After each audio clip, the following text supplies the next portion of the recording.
L'obligation d'agir au bénéfice d'autrui lorsque ce dernier est exposé à un danger imminent relatif à sa survie est un préalable qui régit les rapports moraux, lesquels placent la protection de la personne humaine et vulnérable au centre de ses prérogatives.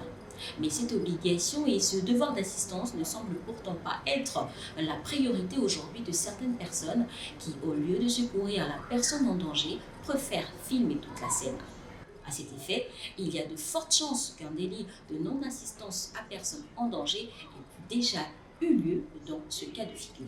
Alors, chers téléspectateurs, que prévoit la loi?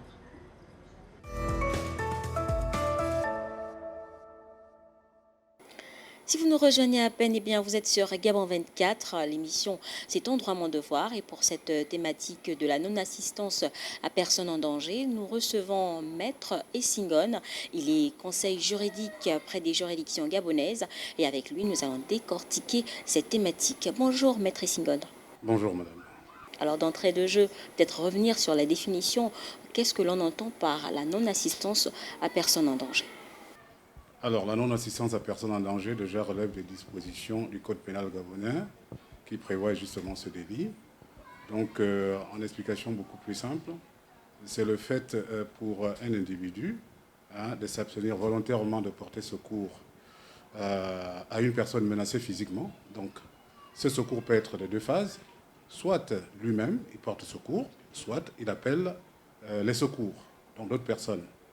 À partir de cet instant, on parlera justement de la non-assistance de personnes en danger si il s'abstient volontairement de le faire. Alors, Maître Essingone, quels sont les éléments constitutifs de cette infraction? Les éléments constitutifs de la non-assistance de personnes en danger, c'est l'absence d'appeler les secours à une personne dont la vie est menacée.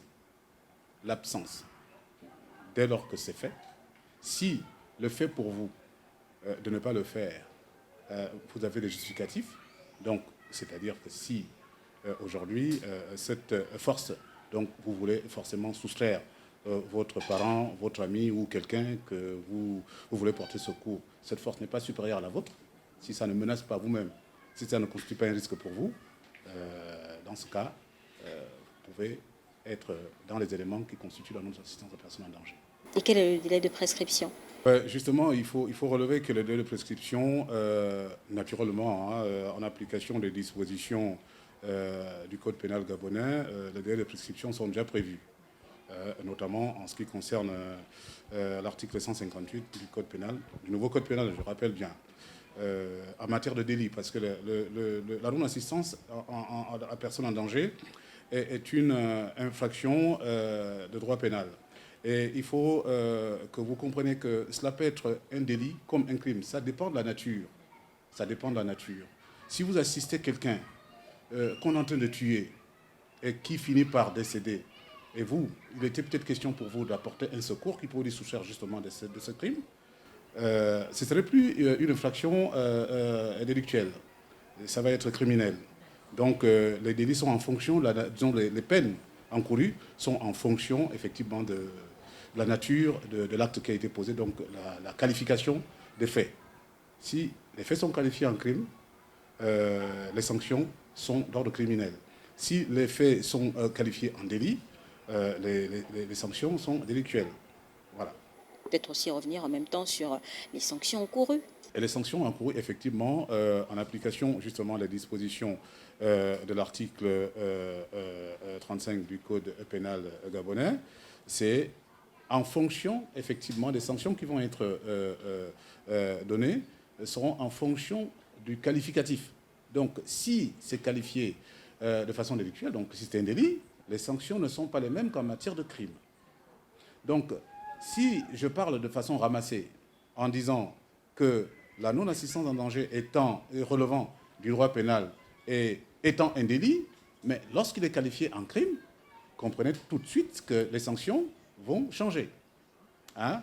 En matière de délit, vous avez des sanctions qui sont inférieures en matière de crime. Vous avez les peines qui sont prévues par des sanctions en matière criminelle sont de 10 à 30 ans, et plus, certaines.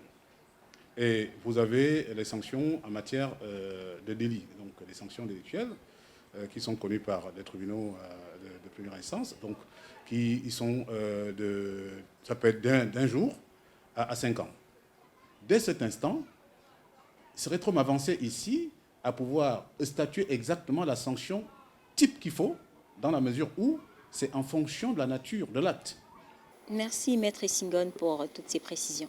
Merci beaucoup et je voulais certainement ajouter en vous disant que les dispositions de l'article 35 du Code pénal soustraient des personnes justement de ce délit ou crime de non-assistance à personne en danger, du simple fait que nul ne peut porter un secours si déjà la force auquel vous voulez faire face est supérieure à ce que vous allez apporter comme secours. Je remercie votre émission.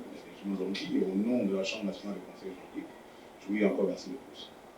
Voilà qui est dit, chers téléspectateurs. Nous recevions dans ce cabinet Maître Essingone. Il est conseil juridique auprès des juridictions gabonaises. Chers téléspectateurs, ton droit, mon devoir, c'est fini pour aujourd'hui, mais vous le savez, notre page Facebook est ouverte pour vos remarques et vos propositions de thèmes. Mais n'oubliez surtout pas, chers téléspectateurs, que nul n'a de droit contre le droit. À très vite sur Gabon 24.